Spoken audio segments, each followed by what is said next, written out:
So how do you create a brand that truly represents who you are and the products you sell, as well as building a business that you can scale online? That is what this podcast will help you do. My name is Henry Kaminski Jr., and welcome to the Brand Doctor Podcast. Let me just make this statement loud and clear. Jersey's here, Jersey's here. 1, 2, 3, go! What is going on, everybody? Welcome to another Brand Doctor Podcast episode. I am so pumped to get into today's topic of conversation, which is creating a successful marketing plan for yourself. Whether you're a small business or a personal brand, this structure and framework is going to help you tremendously.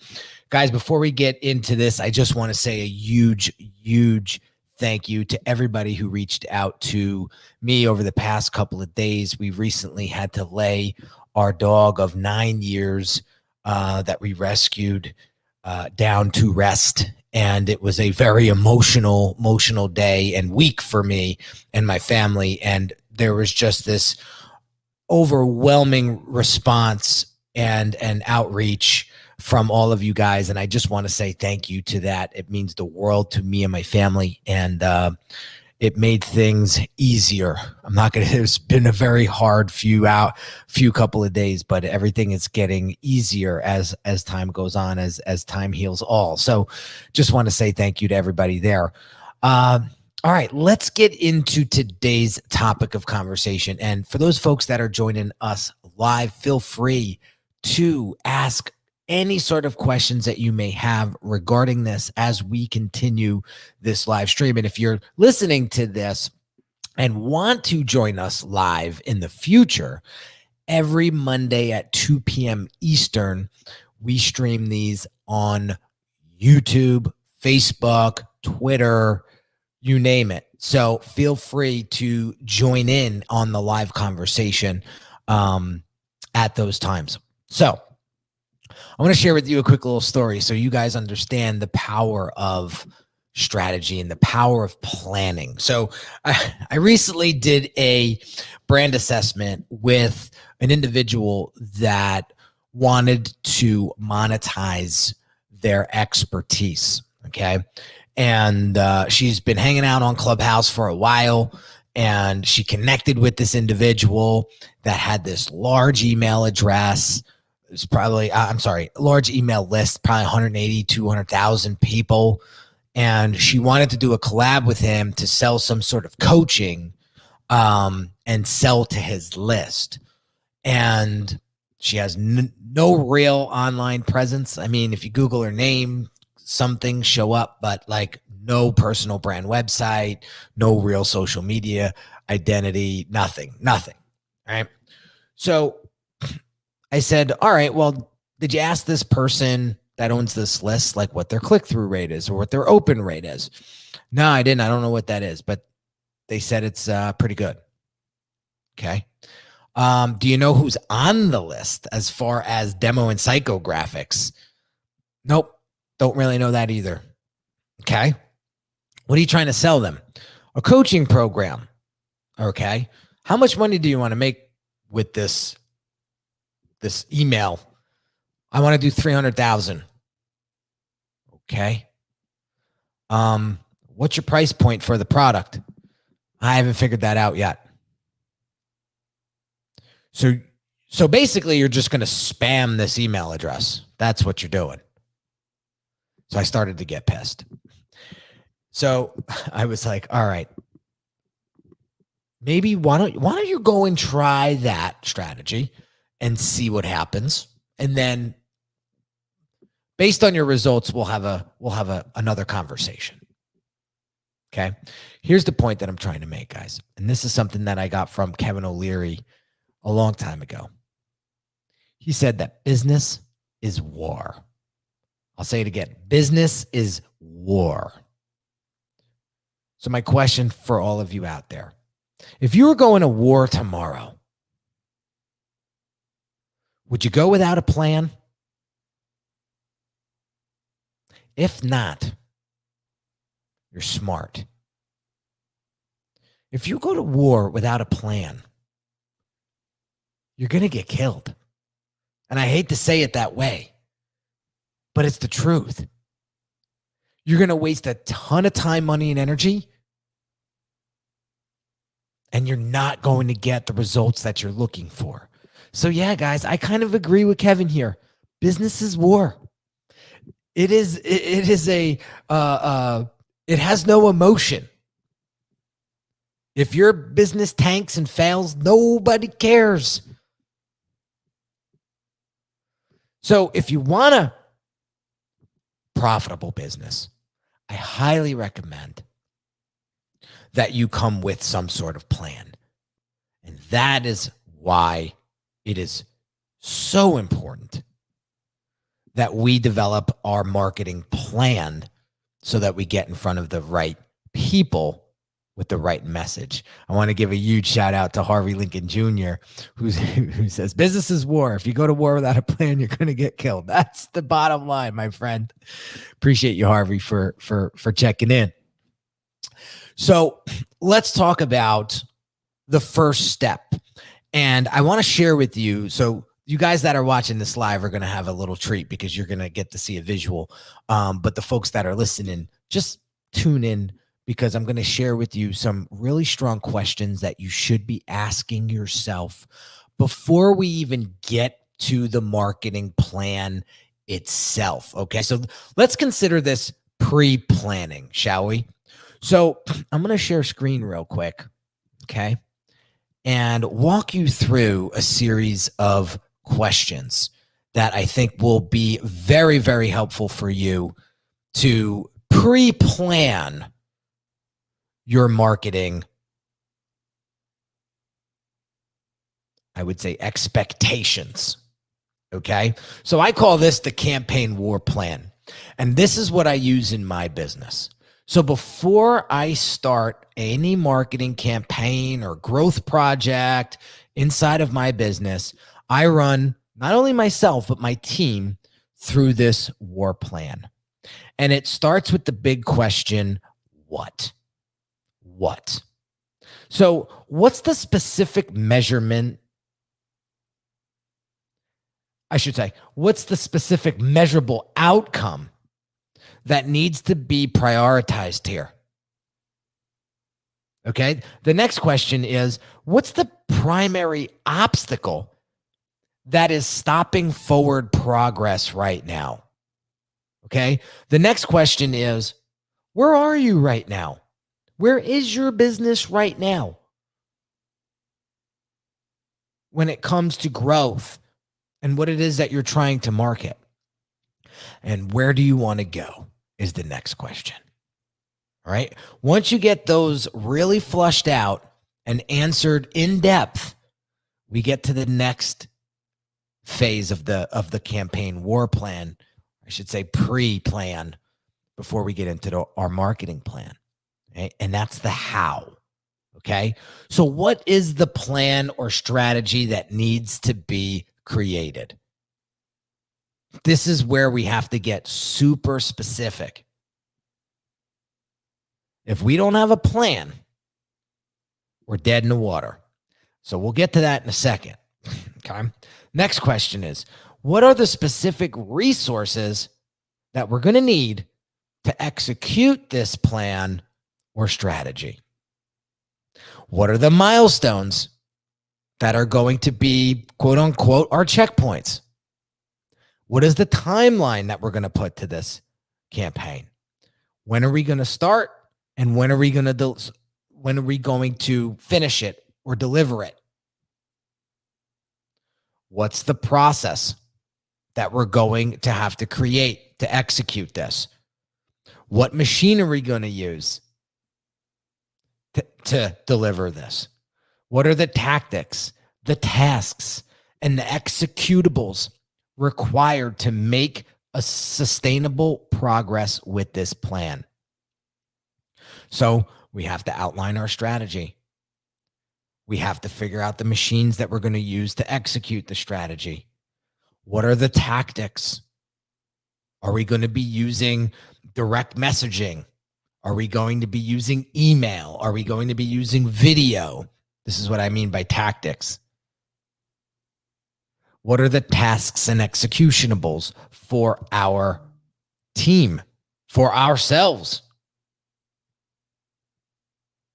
Next question. What are the critical drivers, aka the causes, and or the standards that must be executed, measured, and analyzed to ensure the desired outcomes, aka the effects? So the drivers are going to cause a reaction, which is going to lead us to a desired outcome, which is the effect of that cause. We're going back to elementary school, guys, with cause and effect, but this is the point that I'm trying to make. We have to get these questions down before we roll out. Okay?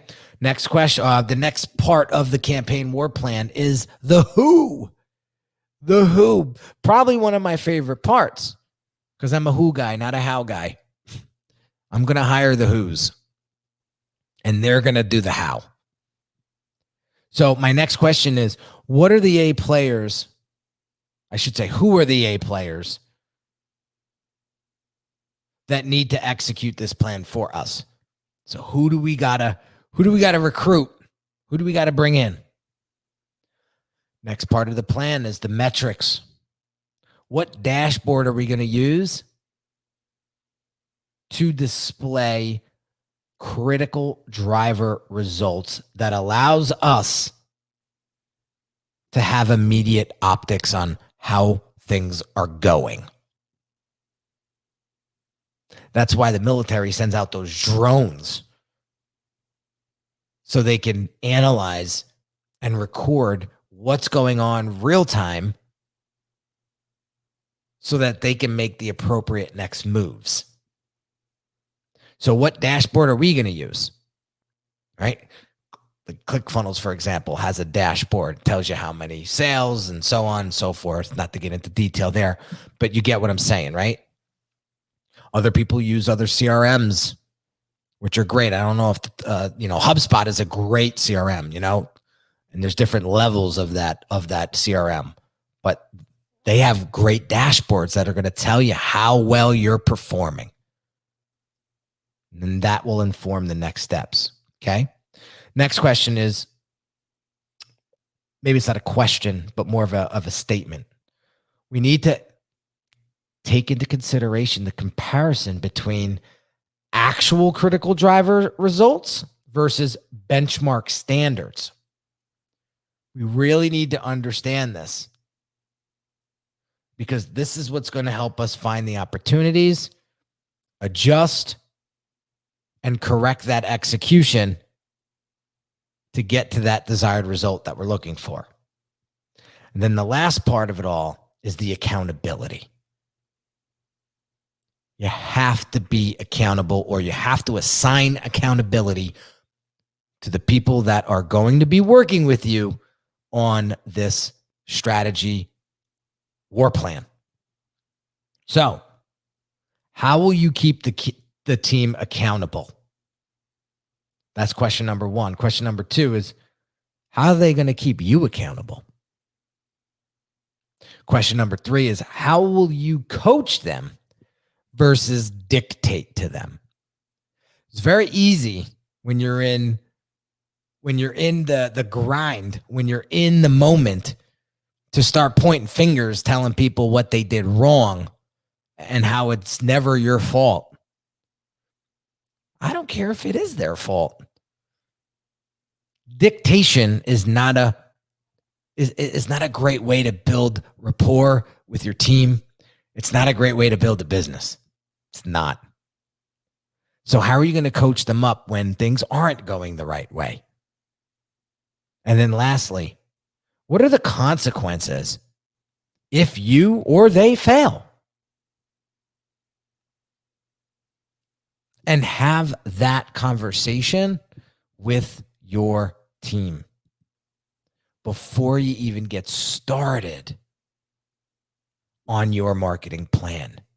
So I hope you Write these down because these are very, very important questions before we even get into our marketing plan. So here's what we're going to do. We're going to take a quick break, 30 seconds. And then when I come back, we're going to go into laying out this marketing plan for your business.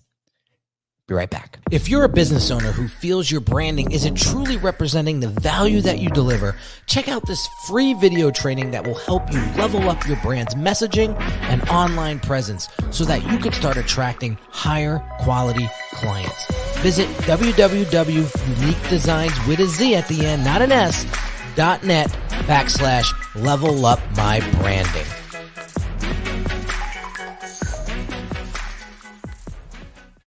All right, guys, we are back and we are going to dive in. But before we do that, we got our girl Michelle in the house once again. She said she took phone shots of all of those questions that I ran through. Good, excellent. That's the first step right there. Get those questions into a Google Doc that's shareable for easy access for your team and or yourself, and start answering those questions before you jump into your next marketing campaign or growth campaign for your business. Okay. Now let's get into the real meat and potatoes of your marketing plan. Okay. So question number 1, let's look at the front end of this plan. We need to get specific on a couple of things. One is, how are we attracting interest and attention with our target audience? So is it through Instagram? Is it through specific content marketing? Is it through podcast? Is it through video? Very, very important to understand. So attracting interest and attention. How are we doing it? Who are we doing it for? Okay. Next question. What message are we delivering to them? So if you don't know how you're going to communicate to your ideal to your ideal client, then stop here. Do not go forward, because you're going to waste the rest of your time, money, and energy with the rest of the stuff. So you have to come back to the drawing board and define who that target audience is. And again, you hear me saying this 1,000 times. What's their pains? What's their challenges? What's their desires? How are they defining success? And can your product or service deliver that for them? And how? That's your message. Okay. Next question is, what's the media platform that you're going to use to reach them? Touched upon this earlier. Is it podcasts? Is it video? Is it written? Is it blog? Have to get clear on this. Is it Instagram? Is it YouTube? Is it LinkedIn? Is it Twitter? Is it Clubhouse? Okay. One thing we want to point out here, guys, is marketing's no longer one-dimensional. You can't just fire at an audience and expect a response. It's a two-way communication. It's all about engagement. So how are we going to leverage that two-way dialogue? Is it through webinars, live? Is it through live streams like this one? Is it through Telegram? Is it through WhatsApp? Is it through DM? Is it through email? Very, very important to understand this, because this is the front end of your marketing funnel. If you don't get this right, you're going to get a whole bunch of people into your world that aren't qualified for your product or service. That's a big problem to clean up. It's a big problem to have. We don't want that. So this is why that extra lifting, that heavy lifting in the front is so important. Okay. Now, next question is, how are we going to capture these leads? How are we going to actually create these leads? So let's look at our lead gen funnel. What does that look like? What kind of lead gen funnel is going to be recognized and resonate with your ideal client? Is it a masterclass? Is it a downloadable resource? Is it a mini course? Is it a challenge? Is it a quiz?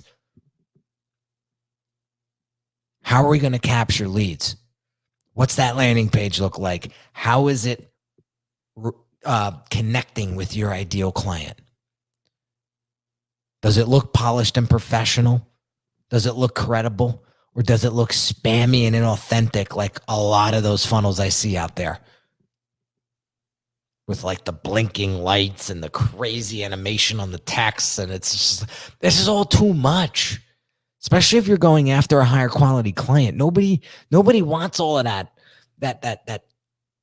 It's cheap. It's cheesy. People want clean. They want straight to the point. And they want to trust you. They do. And that's what quality design does. That's its job, is to build trust. Okay? So once we capture those leads, where are they going? Where are they going? Are they going into an email marketing service? Are they going to a text messaging service like Community? There's a bunch of them now, but Community seems to be the real popular one these days. And as far as email goes, I use ActiveCampaign all day long. I love it. They constantly evolve that platform. I love it. So how are we going to nurture these folks? How are we going to nurture them? How are we going to build that relationship? We've been doing these live streams every Monday and Wednesday at 2 p.m. Eastern for we're going on 2 months now. And they're so regularly scheduled. We have people actually putting these on their calendars now, which is amazing because of the consistency. But this is how we nurture. This is how I get to build a relationship with you. That's the power of live streaming. That's the power of social media. Michelle says she uses ActiveCampaign too. She loves it. Awesome. Awesome. Awesome. Awesome. All right. So now that we're nurturing our leads, what happens next? Well, now we have to convert them. This is where the sales comes in. Okay. So what are we using? What are we using to convert these folks? Highly recommend ClickFunnels. I'm a huge fan. Now there's other landing page, builders out there, but I'm a huge fan of ClickFunnels. Why? Because I can change it on the fly. They've gotten better with their design capabilities. And you can make a really simple landing page with ClickFunnels very quickly. If you want to change a price, if you want to change a product, you can do this so quickly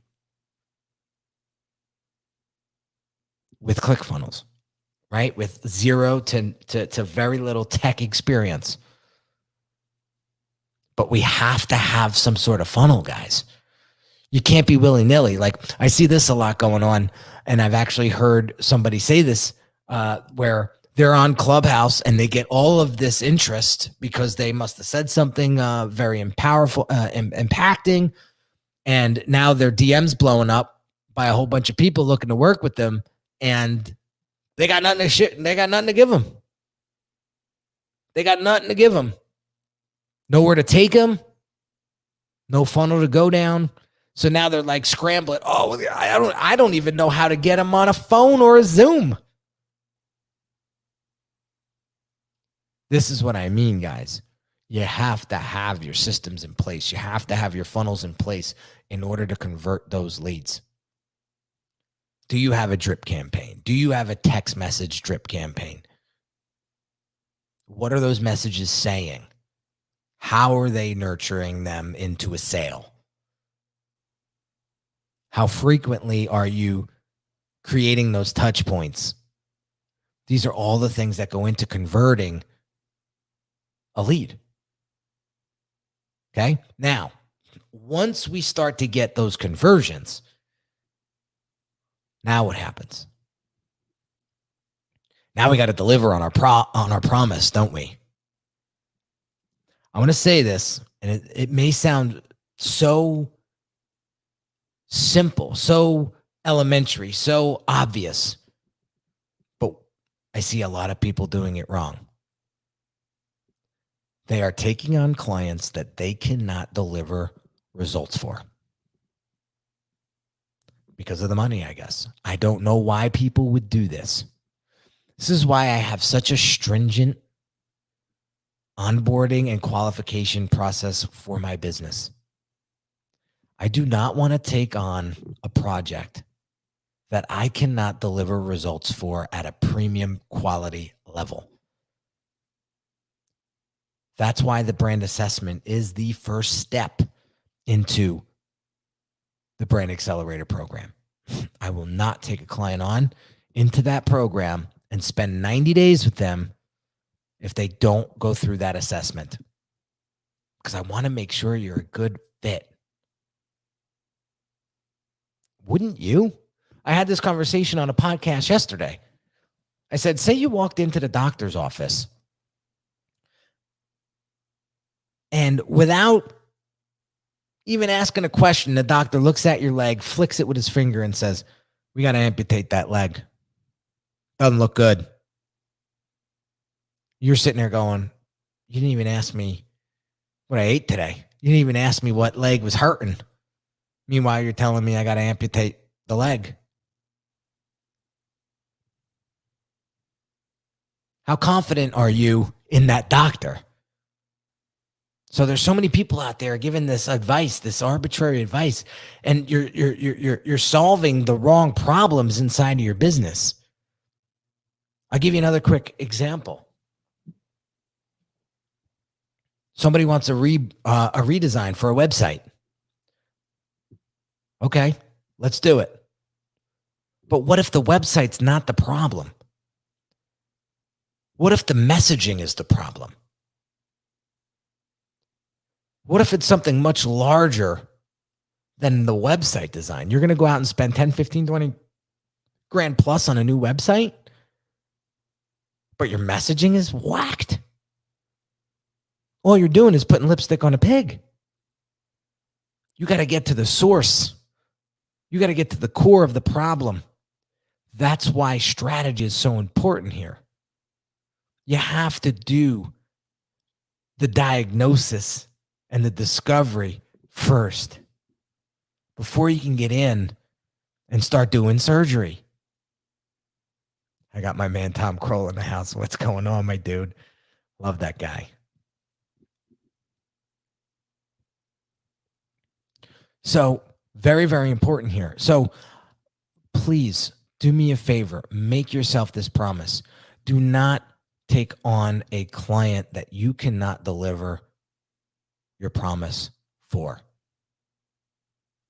Okay? You should be taking on clients that you can literally hand over your deliverable on a silver platter without even breaking a sweat. That's when you know you got the right clients, right? And you're delivering A-rate service. Okay, now you're working with them. What do we do now? Okay, we have to figure out how we can continue serving them. And this is a a part of the marketing plan I think people forget. Like, oh, we got them as a client. Good. They paid us. We delivered we delivered our promise. Now the engagement's over. I don't have to do anything anymore. No. The biggest mistake you can make, guys. A buyer, this is something that Russell told me a long time ago. A buyer is a buyer is a buyer is a buyer. I believe in that. I actually see that in my own actions.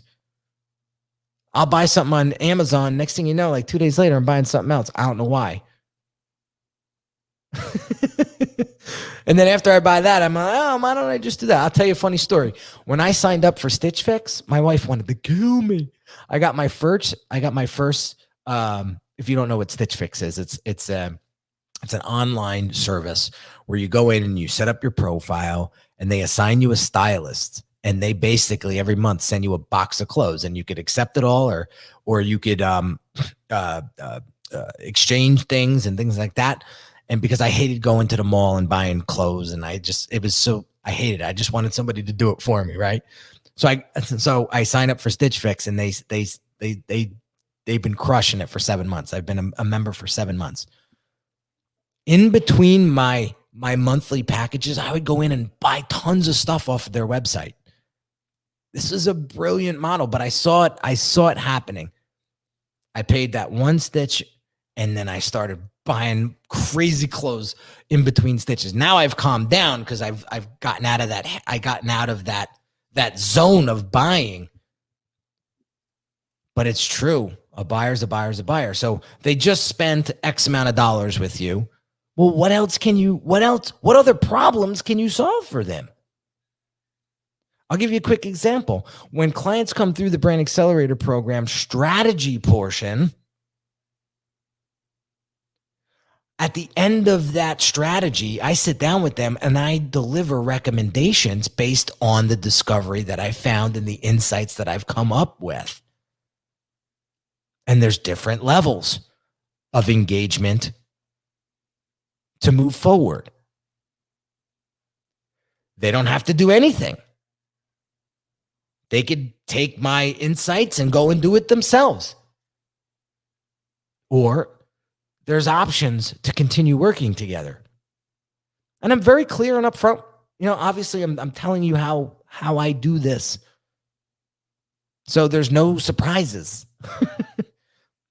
But I tell all of my clients when they come into that program, phase 1 is thinking. Phase 1 is strategy. There's no design being delivered, none of that. It's strategic thinking. Once we get that out of the way, then everything that we've found in that discovery process will inform better decisions to what to build moving forward. Okay? So that's the next step after they bought the first time. What can you sell them next? So what are the upsells? What are the continuity offers that you can offer to keep them a buying customer? Okay. And then last but not least, this will work. This could work for personal brands. This could work for small businesses. It could work for anybody. But what's your referral incentive? What's your referral incentive? It's a funny story. I have a client, not even a client. I have somebody who follows me on social media for the past 5 years, never, ever bought one product from me. One. But he refers everybody to me. That's huge. That's huge. And I take him for it every day. So let's look at the clients that already bought. How can you reach out to them and ask them, okay, do you know 3 people that could benefit from the services you just received? Yeah, actually, I got 3 people in mind I could shoot over your way. Awesome. And as a thank you, we'll send you 10% of whatever they buy. It's pretty generous, especially if you're a high ticket, right? You're selling $10,000, $20,000 products. It's not bad for telling somebody, hey, go use that guy. So Some people don't like that. Some people are like, oh no, I'll just refer people to you. You don't have to send me anything. I don't know. Maybe it's a Jersey thing, but we know nothing's for free around here. And if you want solid referrals, you should do the right thing. If somebody sends you a good client, maybe it's not money. Maybe you send their family to a nice restaurant or something like that. But I'm always, if somebody's going to take the time to send a referral my way, I want to do something nice for them. So you got to encourage that. Okay. That there is now the finishing touches of your marketing plan. So I just took you through the front end, the middle, and the back end of a really solid marketing plan. So I hope you can take this video, take this podcast, slow it down, maybe watch it or listen to it a couple of times over and break this down, because this is how you're going to become more successful with your marketing, which leads me to the big question. Imagine how much more efficient your marketing will be when you have a strategy that informs the decisions that you need to make to run that campaign. What if you had the right people in the right positions executing what needs to be executed to get you the results that you're looking for? Phenomenal results. Again, when I was getting my master's degree, one of the biggest takeaways of that whole program was allocation of resources. Folks, we have all the resources. We have an abundance of resources. You know what the hardest part is trying to allocate the right ones for what it is that we want for our business. That's where you have to hire the specialists. That's how you're going to win. Okay? So we got one more comment here I want to share. Michelle says, I've had plenty of past failures with the wrong clients. What you are saying will revolutionize a business. Yeah, it's so true. I've taken on the wrong clients in the past. I have, but back then I didn't have the qualification process that I have now. And now I know better. I'll give you a quick example. That woman that I was talking about, how she wanted to run that email campaign, willy-nilly. I knew that she wasn't going to be a right fit for the Brand Accelerator program because she wanted to do a very scary thing like that. Mostly the clients that come through the Brand Accelerator program will not take that chance because their time is too valuable. And they don't want to get set back more than what they already are. So they're going to pay the assurance. They're going to pay the premium for the assurance is what I wanted to say. So it's very, very important that you guys understand that. So had I not had that assessment with that woman and just took her on, it would have been a major disaster. Because it sounds like to me, she would have just went and did whatever she wanted anyway, regardless of my insight, regardless of my coaching, regardless of my recommendation. At the end of the day, who looks bad? At the end of the day, where's the finger going to get pointed to? Me. So it works both ways. Why not have qualified clients pointing at you going, you got to use Henry. You got to use Michelle. You got to use Tom. You got to use Harvey. Because they really came through for me. That's the power of qualification. Those are the fingers you want pointed at you, right? So make sure you're bringing in clients that you know you can deliver on the promise that you're delivering. How do you do that? You sit them down and you qualify them. Just like any doctor would do a thorough diagnosis before any surgery. That's a real doctor. That's a real doctor. That's a doctor you trust and have for years. And that's where I got the brand doctor name from. Fun little fact is my process. So, guys, before we jet, I want to introduce you to that brand assessment program. And so what I want to do is share with you a little bit about what that is. So if you are a personal brand that wants to monetize their expertise and you're stuck, you got a lot going on, you're not quite sure what to pull the trigger on, you're getting some momentum and not sure, how do I keep this going? Let's sit down, you and I, figure out where you are, where you want to go, what are some of the bottlenecks in between, and figure out what the right plan of attack should be for you.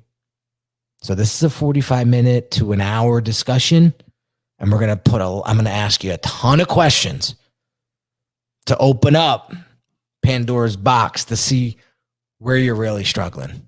Because what you may see are symptoms, but I see the cancer. So if you're interested in that, all you have to do is go to this website right here. Literally go to, here we go. Unique Designz with a Z at the end, not an S, .net. And you will see a big yellow button that says book an assessment. We will sit down and we will discover how to get you to 7 figures and beyond and do it the right way. So guys, I really appreciate you today coming on live and hanging out. So we got Michelle in the house. Tom Kroll was in the house. Harvey Lincoln Jr. Never saw that name before, but welcome, brother. I appreciate you for coming in live and hanging. And everybody else who didn't participate in the comments, but I see you and I appreciate you. So again, guys, thanks again for all the love. This was a really rough week for me. And, we're celebrating my son's 4th birthday today. So it is a beautiful day. And we're going to continue to keep Canella in our thoughts and in our prayers and in our memories, because he was a beautiful dog and he will always be remembered, never, ever replaced. And what I realized was, it made me, I've never gone through that process before of laying a dog to rest. So that was very heavy for me. But I will tell you this, I'm so happy that I went through it because I appreciate those beautiful animals so much more. I was always a dog lover my whole life, but going through that process, it makes me appreciate them so much more. And so my wife and I decided that we're going to rescue another one. And we're going to give that new dog a beautiful life that it deserves. And we're going to let our son cherish those moments with us.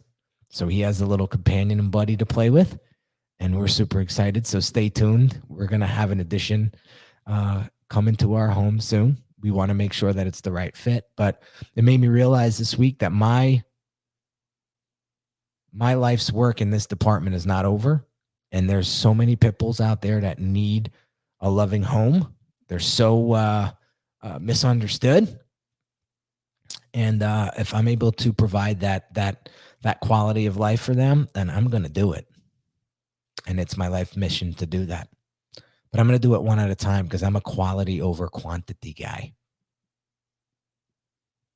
So thank you so much. Have an amazing day.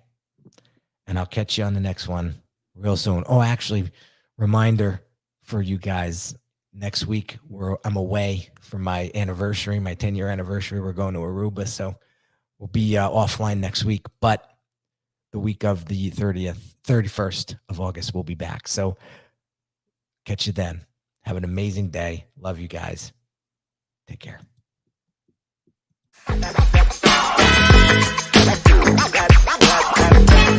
that.